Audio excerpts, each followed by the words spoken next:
Emerald podcast series. Research that makes a difference.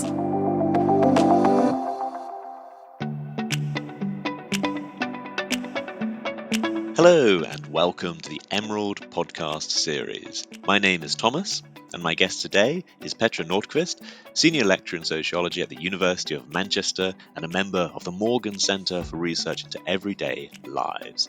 Her research explores reproductive technologies, kinship, intimacy, gender and sexualities, and she is particularly well known for her work investigating donor conception and donation from relational perspectives. Her book, Donors, Curious Connections in Donor Conception, is out now. As it is the title of the book, would you mind telling us what exactly is a donor? How should we understand that term? That's a good question, actually. So a donor in this book is someone, a man or a woman or a person who decides to donate egg or sperm or embryos to another person or a couple for them to have a child. So the donor allows other people to become pregnant, but without the intention of parenting that child. The donors that we interviewed both become donors via clinics in the UK. So they go down a licensed clinic route, they talk to infertility counsellors or fertility counsellors, and they do their donation at clinics. But we also interviewed donors who know their recipients. So these can be egg donors too, but it's usually sperm donors who donate to friends or people they know, perhaps they met them on social media. The way we went about it is that we allowed people to define for themselves if they are donors or not in the book. Would there be someone who we might consider a donor and they would not consider themselves a donor for some reason? Well, I think this is sort of quite a slippery area. So that there might be families, for example, who set off with a known donor where that person is intending to be a co-parent of the child. And then for various reasons, perhaps things slip, the relationships maybe don't go so well. What was set up as a co-parenting relationship might become over time more a relationship between a donor and the intended parents. I think the issue in the UK is that often clinic donors are the donors who are sort of recognised officially as donors, and known donors are seen a little bit as as poor practice, as something that happens kind of in the shadows. But it's actually a growing practice. People turn to known donation for various reasons, including that they can't afford to go to a clinic to receive clinical treatment. So it's definitely a sort of a growing practice that we need to consider. And so lots of people act as known donors. They might not be seen by clinics as donors, but they themselves might think of themselves as such. That is interesting. And you talked about them kind of having the right to know, to be anonymous. But in the book, you also talk about them, it's in quotation marks, knowing their place. Yes. What does that mean exactly? The UK has really gone from managing donors by making them secret. So it used to be that donors were anonymous. They were sort of really written out of the child's life. They had no access to information. The child had no access to information about them.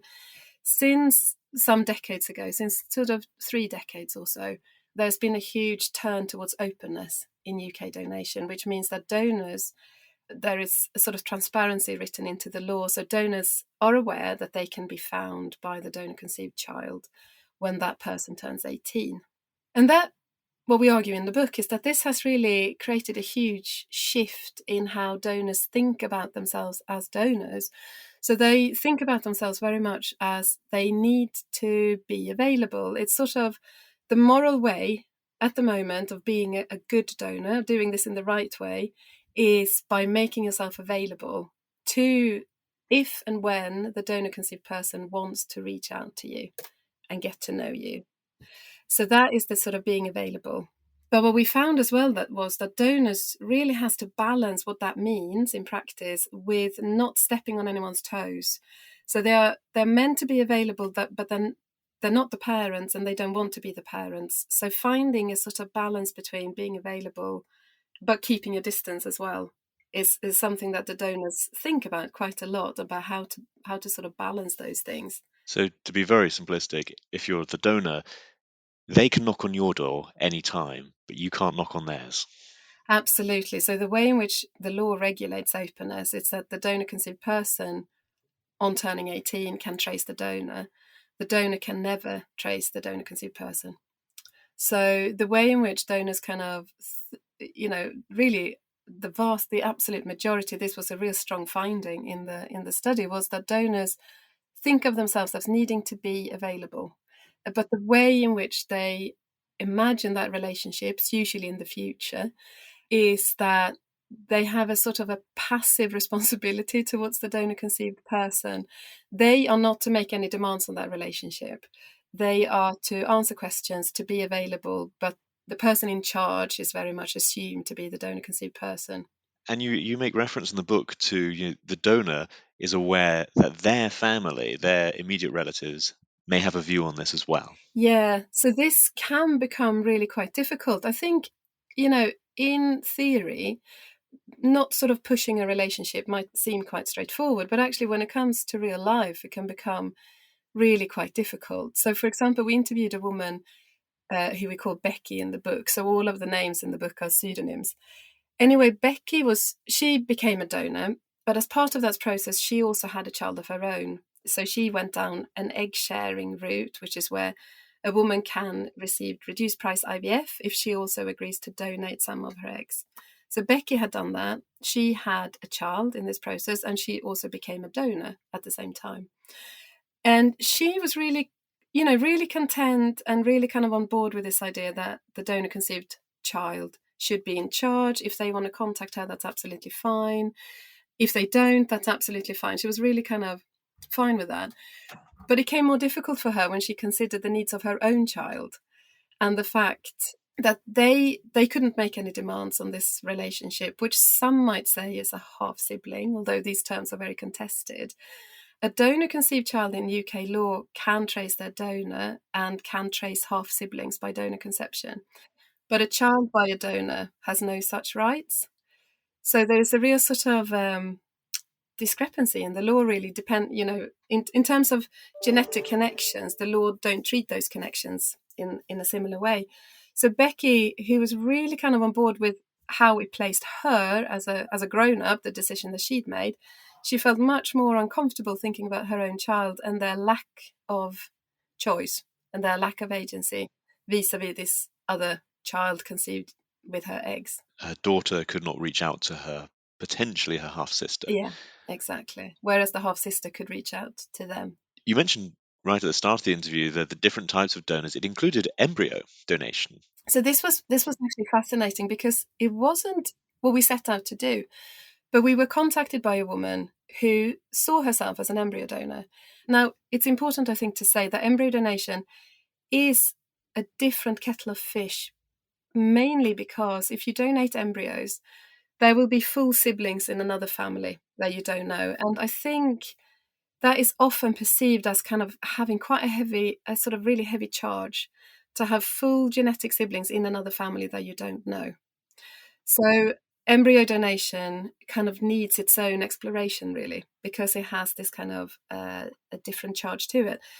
But this woman we interviewed, she was really fascinating because she considered herself a donor, but she had accessed donor eggs and donor sperm, and embryos were created. She had a child from these embryos, but she had no genetic connection to them. Oh. But of course, the embryos that were still in the freezer were connected to her child, and that was the connection that for her was so vital, and that's how she signed up to the study. So again, thinking back to the question about who is a donor, was she very much thought of herself as one, whereas we, people who think what is a donor might think, well, obviously you then have a genetic connection to those embryos, to what you have donated. But this was really important to her, that things were managed right because it was about her child. That's interesting. I mean, if she says it must be handled right, she obviously had a clear idea of what was right and what was wrong in terms of how it should be handled. What often happens with people is that some people have to go abroad. They find the waiting lists in the UK are too long. They can't access donor embryos or donor eggs specifically. And so what they do is they go to another country, and each country have their own legislation on these matters. Even within Europe, it varies vastly. And whereas in the UK, we have had a legislation that provides these kind of pathways to openness for some time now, across Europe, we still have a lot of anonymity. So she had gone to a country where all donors were still anonymous, and she felt really strongly that she wanted her child to be able to find out.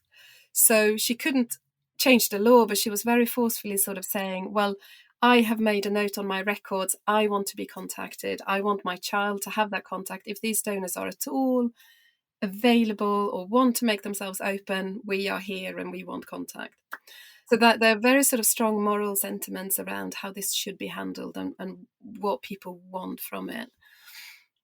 And the regulatory environment even here has changed, Yes. like in the last 20 years. Mm-hmm. You reference a law that changed in 2005, I believe. Absolutely, yeah. So since 2005, children born after that date, when they turn 18, can access identifying information about their donors.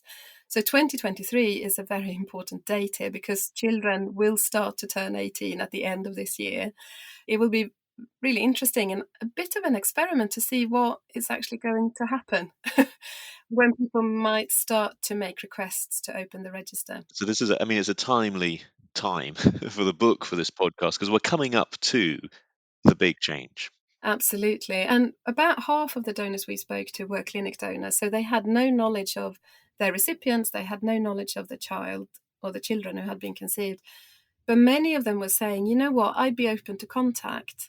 The current legislation does not allow any contact. There are no ways of making yourself contactable as a donor, but quite a few of the women, especially the egg donors especially, were saying, I'd be really quite happy if they want to talk to me. But at the moment, the law is very sort of rigid on those terms and does not allow a more flexible arrangement depending on what people want. So that, I think, is one of the findings that come out of the book, to sort of that it doesn't necessarily fit all that well with how people themselves experience what it is like to be a donor.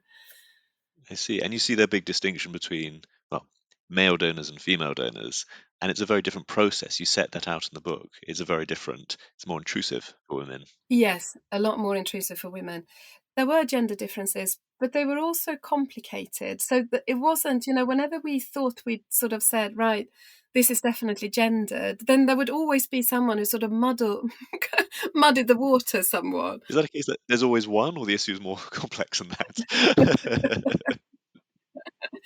I think the issues were more complex than that. And also they might speak of things in slightly different terms. They might speak of the same issue in slightly different terms. For example, it tended to be more men than women who spoke of being a donor as a sort of insurance policy, almost. And this is as a sort of, if I never have children, then at least I will have some genetic offspring out there.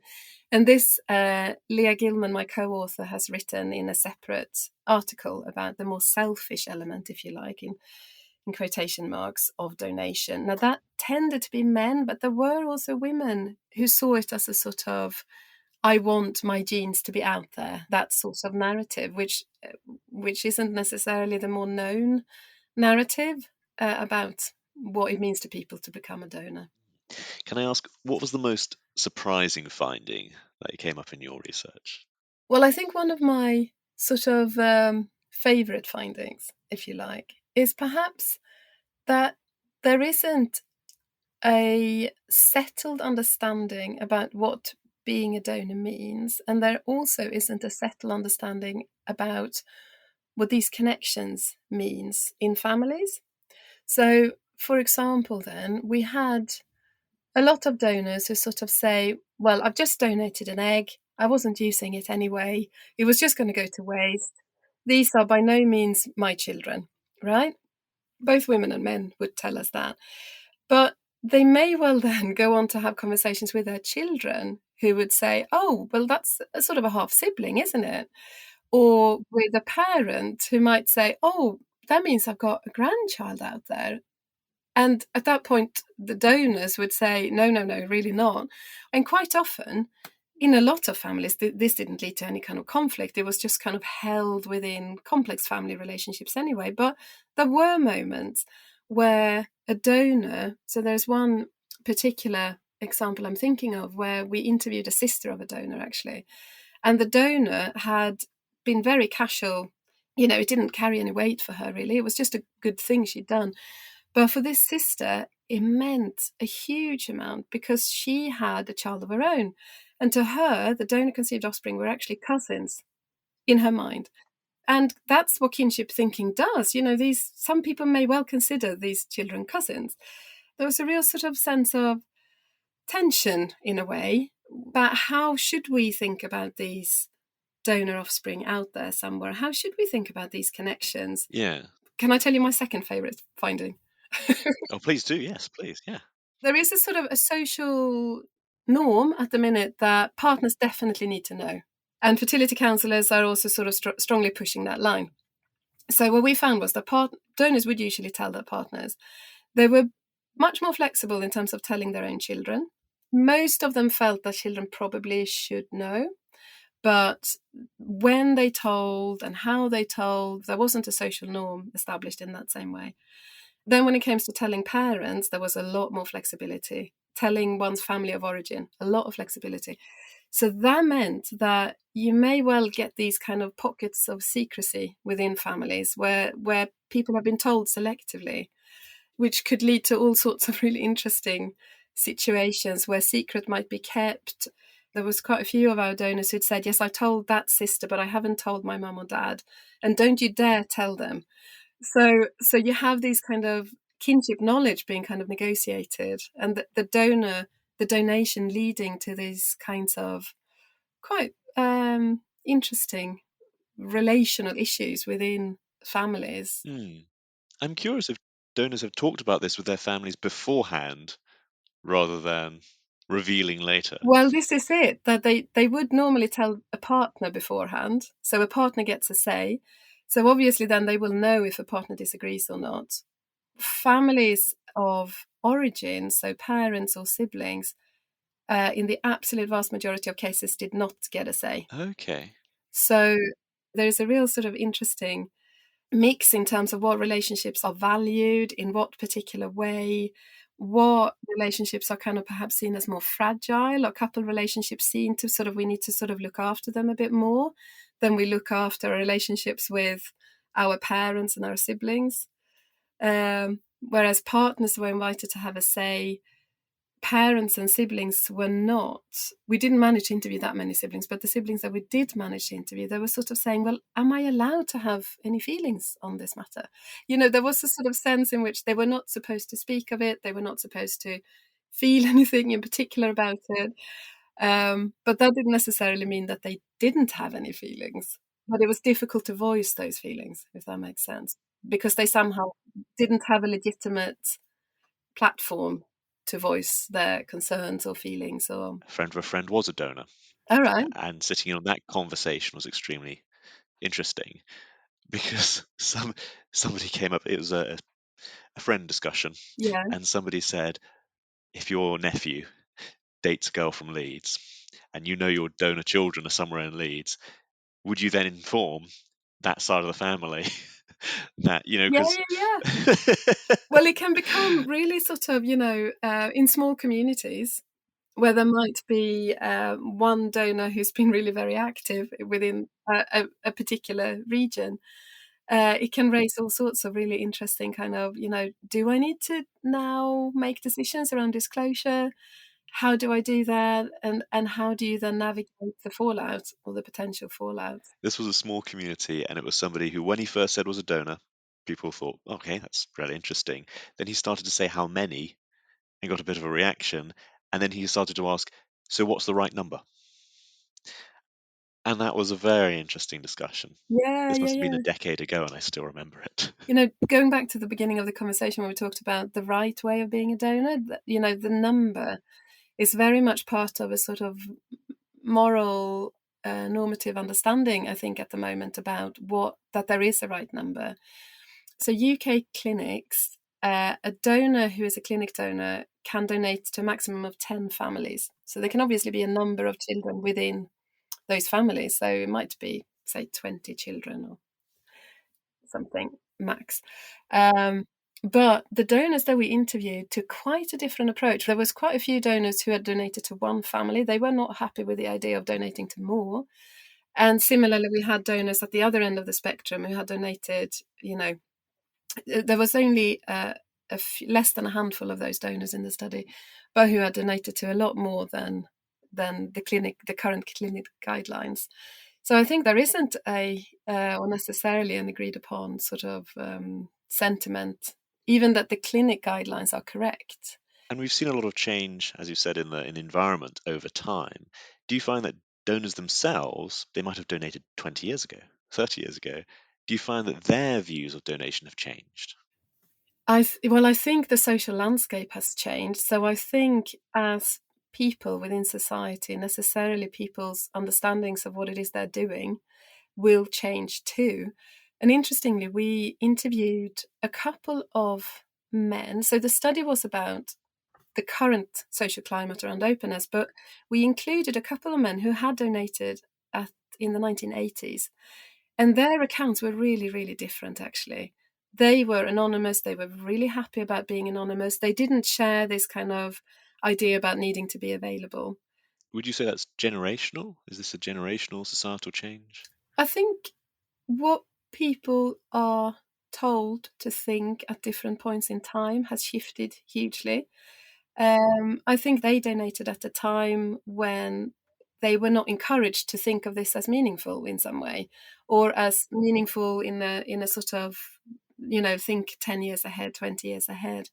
Donors who donate these days are very much told that, this is, the child will have the right to find out your identity. You need to consider the potential impact that this can have some years down the line. It's a very different context in which to be a donor, to act as a donor. Similarly, we see the same with parents. Parents used to be encouraged to sort of go home and forget about having used a donor. Secrecy would be sort of in the child's best interest. And that has changed hugely. So you get these kinds of families where parents actually did exactly what they were told. And now we have a really different society where they are being perceived to have done something wrong. But of course, that decision then became part of how they operated as a family. So I think it's really important to understand people in their context, acting. That it wasn't necessarily that they took a decision that was out of step with moral guidance at the time. Maybe their decision was actually completely in step with what they were told to do. It's just that what we understand to be the moral way to do things have changed. So they did good, but good has changed. Good has changed, yes, exactly. I'm very interested in your book. You do reference popular media, right, and the quest for parentage and the quest for bloodlines and so on. I'm very interested in how you now perceive that media, and you cannot forget your research as you engage in media. Absolutely, I think kinship is just fascinating, and I think it's fascinating to people. I think what was so interesting about the donor study was that we found that these connections are charged. They carry a sort of potency in everyday life, and I think that's what you get in popular media too. That this is something that matters to people. They want to find out their potential dad that they've never known. There is a potency to kinship connections in society. That's kind of our culture. But what was so interesting about our study, I thought, was that potency didn't necessarily follow genetic lines. So one example was that we interviewed a lesbian couple who one of the women was the egg donor and the other woman had carried both children. And the egg donor wasn't particularly interested in she kind of, she was aware of her responsibilities as a donor, but it was the partner who actually was much more interested in future contact or who these children were or who the families were. So the potency of kinship was very much there, but it didn't necessarily map onto who was actually genetically related to whom. It's kind of experiential. Yeah. And it might be that in that family, for example, there was already a child that she had the birth mother, who wasn't the genetic donor, she already had a child, and their story was very much, that child was very much part of their story. It was also her future, it was also about her. And kinship has this kind of fabulous flexibility to encompass all sorts of ways of being connected. And sometimes that is about genetic connectedness, but often it's not, but it doesn't make it any less strong. Do you feel that policy is fit for purpose? So I think what our findings are showing is that the current policy was written at a time where the donor-conceived person's need for openness was really the real sort of key concern for policy. And that came out of, I think, a place where donor-conceived children's needs had not been prioritised, and here policy was going to prioritise children's needs. So great. That means that currently we have a legislation that sort of legislates for openness, but it's a very partial kind of openness. So the only people who can seek information are the donor-conceived person. For example, donors can't seek any information about who has been conceived. Equally, recipient parents can never seek identifying information about the donor. But our study showed that donors and recipients, for example, has that connection between the two of them can actually matter in its own right. It doesn't only matter because of the donor-conceived person, but it matters because a gift was given and it enabled a woman or a couple to have a child. And donors can feel really, really strongly about that connection in its own right, to the mother, to the imagined mother, for example. Similarly, as I've already mentioned, donors' own connections, their partners or their parents or their children, can feel really strongly about these connections, and there is no pathway whatsoever for them to add their names to a registry or to seek any kind of information.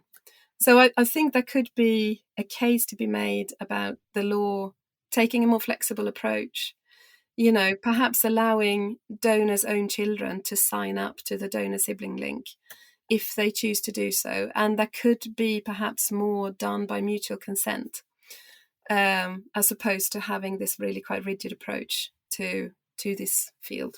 This is obviously an important social issue. It's to do with family, relationships. Have you seen a drama, anything from a TV episode to a movie in English or any other language, a play, a book? Have you seen anything that really handles this issue well, in an interesting way, a way that you personally engage with and might recommend to others? I'm not sure, actually. We have written, as part of the project, if I could do a bit of self-promotion, we've written some sociological fiction based on the stories.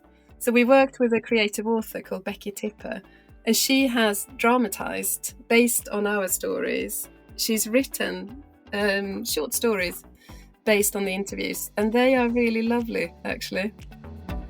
Petra, thank you so much. It's been a real pleasure talking to you. Thank you. Thank you for listening to today's episode. For more information about our guests and for a transcript of today's episode, please see our show notes on our website. I'd like to thank Katie Mathers and Daniel Ridge for their help with today's episode, and Alex Jungius from This Is Distorted. You've been listening to the Emerald podcast series.